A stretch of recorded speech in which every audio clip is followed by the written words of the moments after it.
Hi, I'm Morgan Doremus with RT Book Reviews, and I'm here with Ronie Kendig, who writes military-inspired inspiration novels, which is really kind of an interesting pairing. Can you tell me how the military really plays into your books?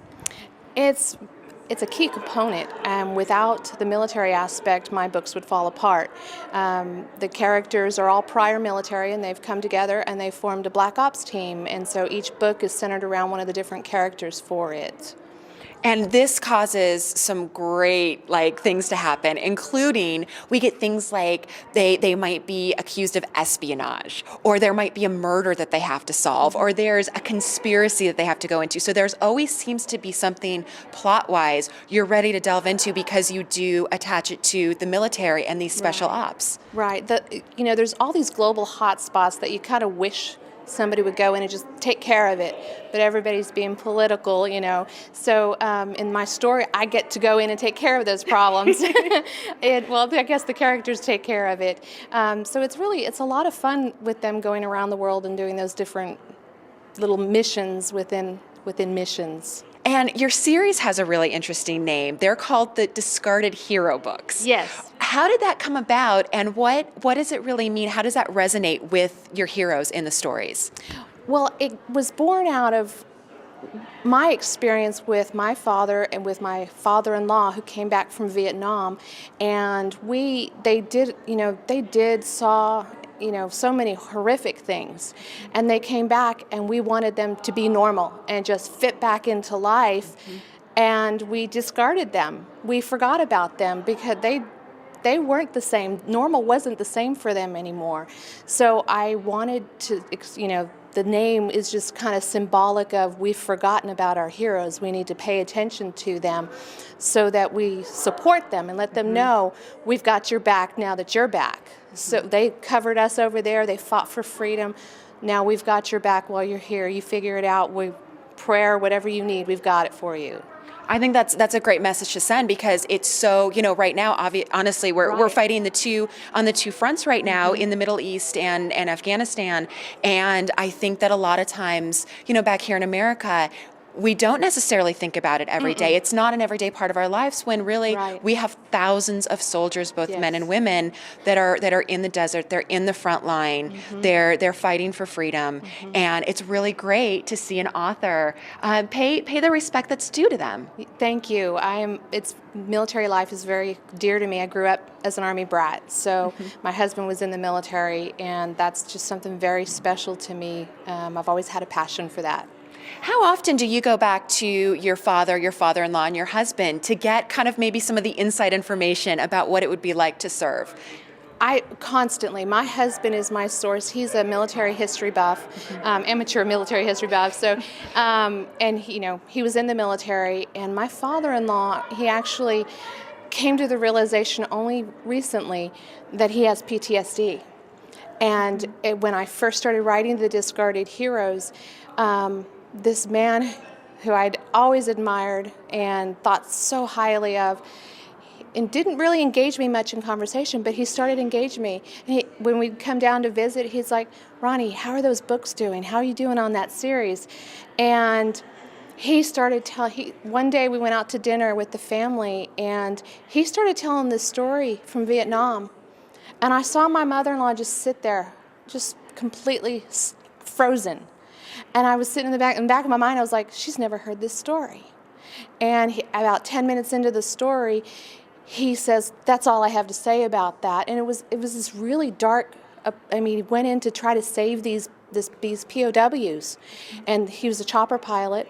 And he said they flew along the tree line. It was extremely dangerous, and they got in there, and basically, for lack of a better term, the beds were still warm. But they had moved the prisoners. They found out they were coming, and that haunted him. And he was just shoved away from the table, and he said, "That's all I have to say about that," and left. And my mother-in-law told me, she said, "I've never heard that story. 40 years he carried that story and never spoke about it, and he's now getting the help." So he talks a lot about the PTSD elements, and I think God used that to help him. And I was like, if that's all you wanted me to do with this series, my mission's done. I was so thankful to God that He used that to draw my father-in-law, get him some help and healing. And so my husband helps me with a lot of the tactical stuff, and I've got friends, Chuck Holton, who was an Army Ranger, and he's helped me, and he's told me, he said he liked what I was writing, and he said he was part of my arsenal, so I run all my questions by him. It's like, Chuck, is this working? And he's like, Ronie, we need to talk. So I use them as much, because I've never been there, I've never done that, but I want my stories to resonate as real with them, so that maybe if they read it, they can get some of the nuggets of truth about PTSD, that they're not alone. We have a new book coming out, and I'm Yes. so excited about this. You've got a great project for 2012, Yes. and that is Firethorn. Yes. And this is another globe-trotting adventure. We've got some major issues happening here. Can you go into your characters and tell me what they're going to face in this new book? I love this book. It's the explosive conclusion to the series. And, you know, we've talked about a little bit how they're going around the world, and this story goes everywhere, it felt like. It was the most complicated story because I had to bring all the elements from the other books together for the kapow at the end. Cassie is, she's got a painful past, and she's been an operative, and she does not trust anybody. You know, she's like, I'll give you a chance to prove yourself if I feel you've earned that. Mm-hmm. But she rarely gives that to anybody. And Griffin, I just loved writing him because he was, you know, all through the story, he's like, "It's all right, baby girl. I got your number. You know, I'll get under that radar." And he just very self-confident. Yes, he just took it and just infuriates her. But there's through the other books, there's one thread that I've just kind of been teasing into each book, and it's that somebody sabotaging setting up the team. Mm-hmm. And so Firethorn takes that to its conclusion. And I sobbed at the end. And even when I went through, going through and rereading the book after it's all done, I still cried because it's the end of the series, but I have a powerful ending. So I'm really excited for the readers to see it. Oh, wow. It's really exciting to be able to pick up a series that there's so much action going on, and it's so wonderful. And like you said, with the globetrotting, I mean, literally you take your characters everywhere, and like you said, the hot spots. So we get to see the action, we get to see the intrigue. We really get people in peril. They're not going for vacation here. No. and I'm assuming in Firethorn, like, we're probably going to be able to get more of that action, more of that gritty. Absolutely. They're in Uganda. They're in Venezuela. They are even in Palestine, I think. I mean, yeah, they're all over again because they're trying to pull the team back together. So it's an exciting book, I think.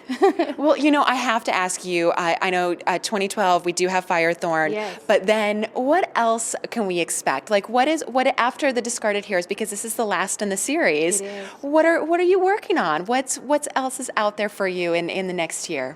I am working on the Military War Dog series that I'm doing. It's called A Breed Apart, and it is about military war dogs. And what was so cool was I contracted this back in 2011, in January 2011, and then in April, the Bin Laden raid happened with the war dog Cairo, who was part of that team, and all of a sudden everybody was talking about war dogs, and I'm like, yes, because that's perfect, right? Just a great segue for my series. But the first war dog book is called Trinity, and it's coming out in September. Oh, So, that's wonderful. Like, I'm this new excited. series, like, we can get excited about. And this one, Trinity's a lot of fun. Writing the dynamics of the dog and the dog handler has been just trying to make the dog its own character of the book, not going to their POV, but making them their own character as well as the character and creating that bond. It's really challenging, but I've had a lot of fun with it. Sounds like 2012 is going to be a super exciting year for you. So we've got Yes. Firethorn coming out, and then also late in fall we can look for Trinity. Yes, I am really excited. Yes. Great. Thanks so much for talking with me today. Thank you. I really enjoyed it.